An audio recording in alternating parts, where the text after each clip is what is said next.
You are the first generation in modern history that will be poorer than your parents. Not slightly poorer, significantly poorer. And it is not because you spend too much. It is not because you do not work hard enough. It is not because you chose the wrong career. It is because the entire financial system, the housing market, the tax code, the education system, the job market was redesigned piece by piece to make sure that the wealth your parents built stays exactly where it is. At the top. And here's the part that should make you genuinely furious. It was not an accident. It was a choice made by people who were already wealthy, who then pulled the ladder up behind them and left your generation with student debt, unaffordable rent, zero job security, and a pension system that will not exist by the time you need it. You are not struggling because you are failing. You are struggling because the game was rigged before you were old enough to play it. And in this video, I am going to show you exactly how it was done.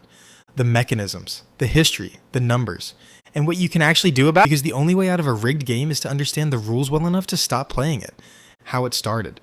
To understand why your generation is financially destroyed, you need to go back about 50 years, because something genuinely extraordinary happened after World War II that most people have completely forgotten about.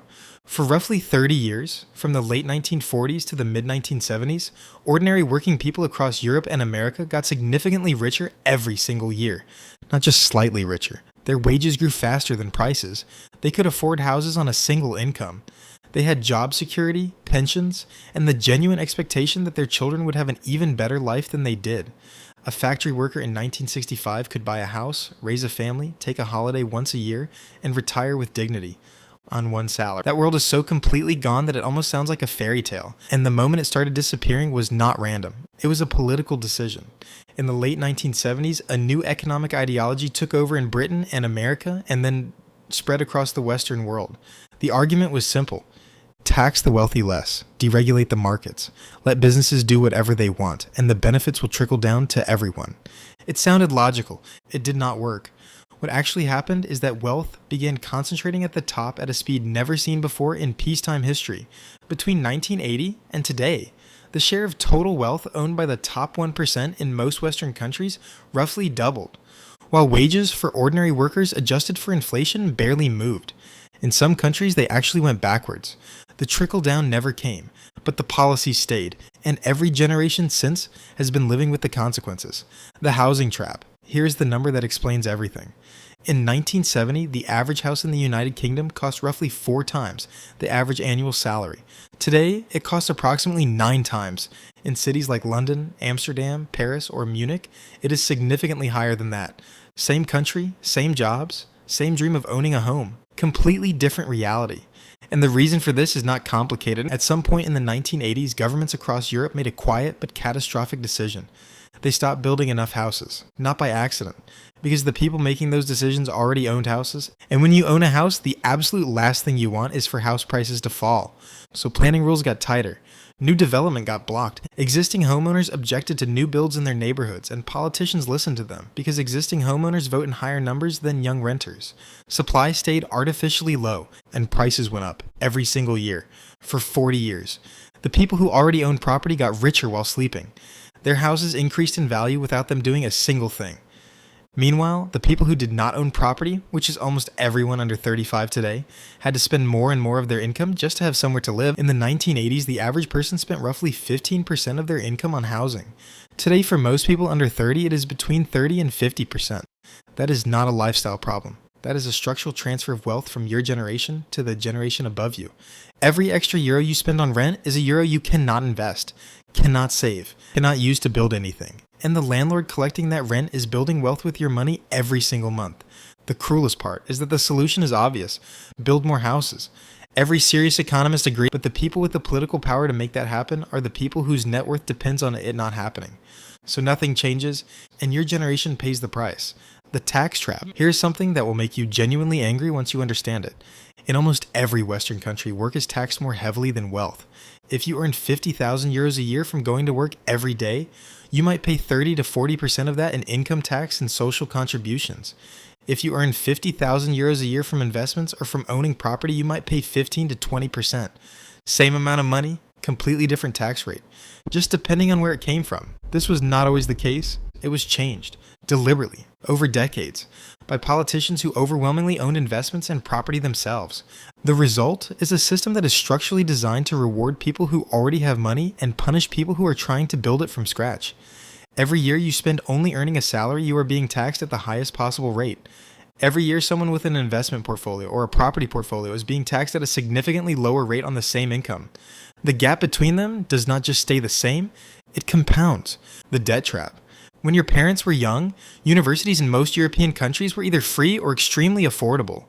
They could graduate, get a job, and start building their financial life from zero. Not from negative, from zero.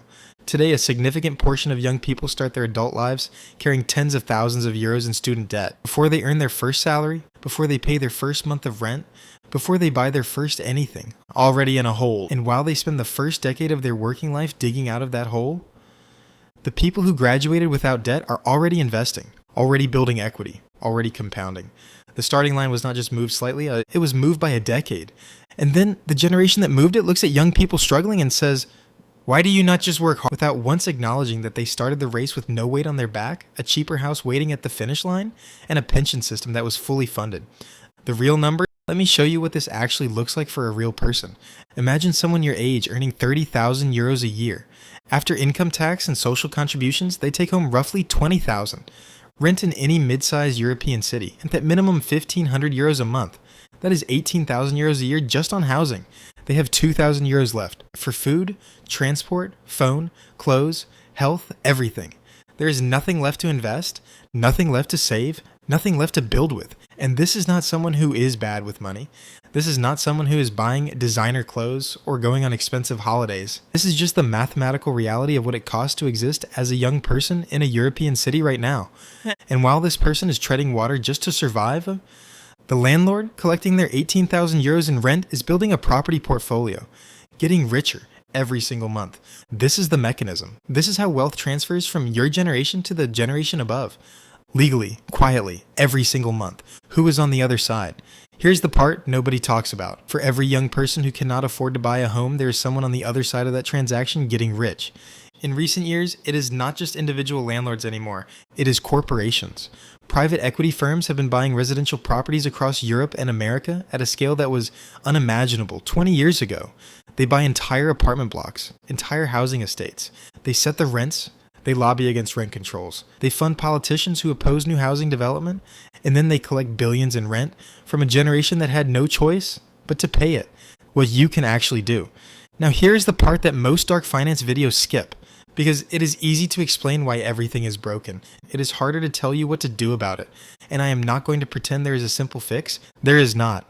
Stop trying to get rich by working harder. Start trying to get rich by owning things. Because the entire system, the tax code, the investment markets, the economic structure, rewards ownership. It punishes people who only trade their time for money. Your parents could trade time for money and build a decent life. You cannot. Not in this system. So the goal is to become an owner as fast as possible. It does not have to be property. It can be index funds, a small business, digital assets that generate income, skills that scale beyond your individual hours.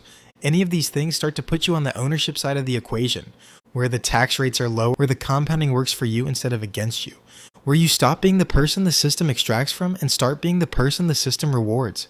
It is not fair that this is the reality. It is genuinely not fair.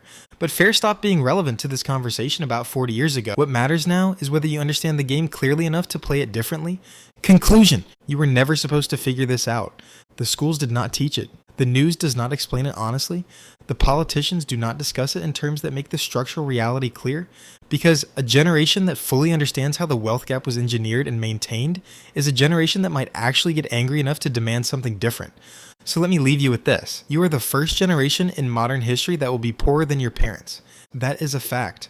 But you are also the first generation with access to the information, the investment tools, and the global perspective to understand exactly why, and to build around it. Every euro you invest instead of spending on things that perform wealth is a step toward the ownership side. Every financial decision you make with full awareness of how the system operates is an act of rebellion against a structure designed to keep you exactly where you are. The game is rigged, but only for the people who do not know the rules. Now you do. And if this made you angry, good. Use that anger, subscribe, and let me know in the comments what do you want me to expose next. And if you want to hear the story of the biggest financial scam in human history, how bankers stole billions directly from governments and walked away free, click the video right here.